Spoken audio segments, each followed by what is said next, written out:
home in Southern California, 11-month-old triplets, Gray, Tate, and Ellie Carpenter, are on the move with baby walkers. They have the time of their lives because it's like their independence. But a new study says between 1990 and 2014, more than 230,000 children under 15 months ended up in the ER, injured in a walker.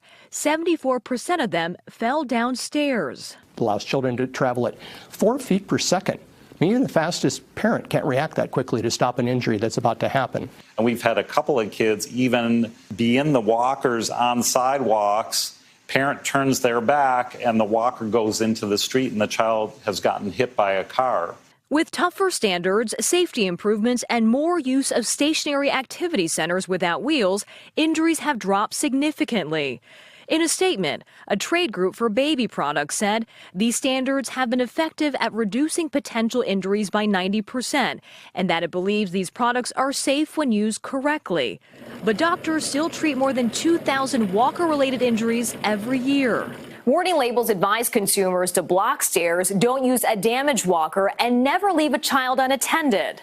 Walkers have entertained children for generations, and parents like Kristen Carpenter say a ban is too extreme. If I thought it was dangerous, I wouldn't put my kids in them. There you go. Kristen and her husband watch their kids closely in their walkers. They get only half an hour a day, and so far, no problems, as they take it one step at a time. Kathy Park, NBC News, Santa Clarita, California. Hey, NBC News fans, thanks for checking out our YouTube channel. Subscribe by clicking on that button down here and click on any of the videos over here to watch the latest interviews, show highlights, and digital exclusives. Thanks for watching.